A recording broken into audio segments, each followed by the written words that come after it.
We have shown a 20% quarter-on-quarter growth on the revenues and roughly a 20% growth in all the parameters like, say the occupancy levels or even the inpatient and outpatient count. So I think things are going well on track for us. And if you compare, the surgery count of Q2 versus the surgery count for Q3, we have grown by 50%. So, most of the elective work is coming back. There is a major backlog that has been created over the last 9 months. And we believe that the next few quarters will continue to show significant growth in terms of top line as well as the bottom line. All right, Shanay, if you could give us a few details. The last time we spoke to the management of Shalby, you all said that around 200 out of 2,000 beds were reserved for COVID patients. Give us an updated number. And for the past quarter, how much of your revenue came in from COVID patients? So the way things have been going, I would say that roughly 40% of the revenues, for the quarter have been coming from COVID. However, in the month of December specifically, that number was half. And a lot of the recovery has happened and a lot of non-COVID work came back to us in the month of December. So that is where we are.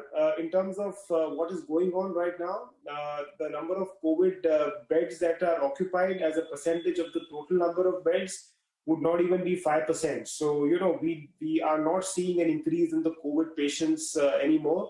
And it is more or less the elective and the semi-emergency work that is actually coming back to the hospitals.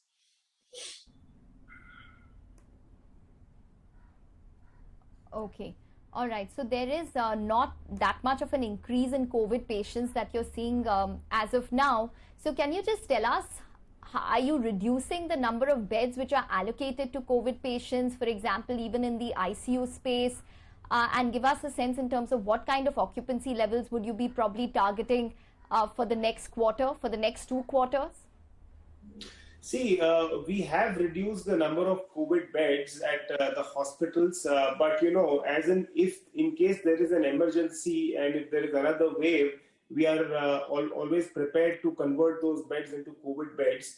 The reason why we have converted them into normal beds is because, the emergency footfall that used to come to the hospital has grown threefold over the last 2 to 3 months compared to the previous quarters. So, those ICU beds are now required for those patients to be treated. So that is the reason why most of the beds have been converted. And as I said, the number of influx of COVID patients has come down significantly in the last 3 to 4 weeks. All right, the peak being the middle of November. Okay, got that. All right, Shanay, give us a couple of numbers then. The average revenue per occupied bed, that's gone to around 26,600 or thereabouts. That's a bit of an increase from around that 24,800 odd mark. Now, with the number of COVID patients coming down and you're hoping that occupancy goes up as well, how do you see this number panning out? And also in terms of margins, you had a one-off very good quarter in terms of margins. That was in Q2. Now, that's come down a little, but you had guided for that. Earlier, in fact, you were telling us that margins should sustain in that 21% odd band. So give us a guidance on both these two numbers. Sure. So, as we see the non-COVID work going up, we will see a much higher ARPOB. So, which we have seen, like, in the Q2, we did 24,000 ARPOB, which has grown by more than 10% in this quarter. However, the margins have come down from 28% to 25%. And that is because the COVID margins are slightly on the higher side because of low usage of consumables and disposables.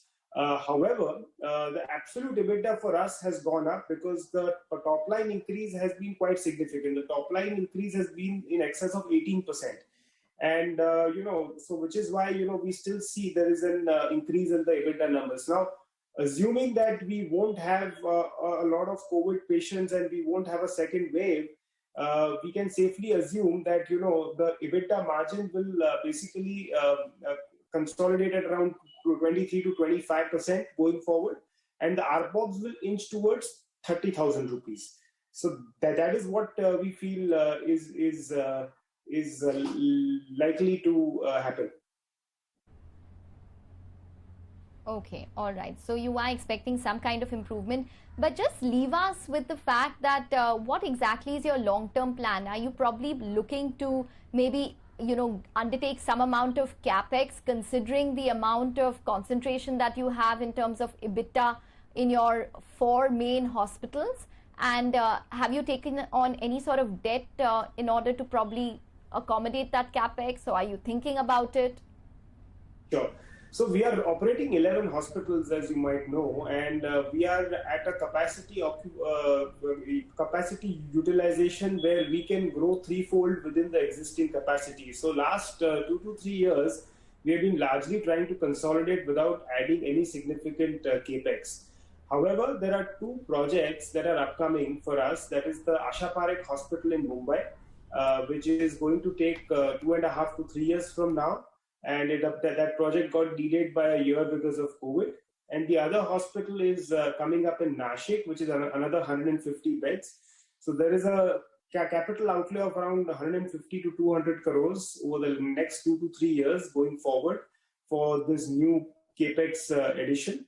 However, we are in a very comfortable position as of now because we are having cash reserves of over 100 crores, where our debt is only at about 40 odd crores. So we are at a net cash of roughly 60 crores. So we are very well positioned in terms of our requirements for going forward. Holding to 75%, can be expected in this year, or is that a story for the next year? Sorry, I missed. Promoter holding is at around 70. Promoter holding is at 79%. It had to come down to 75%. Does that happen in the Q4, or is that likely to happen in FY22? Very quickly. It will happen in Q4 or Q1 of next year.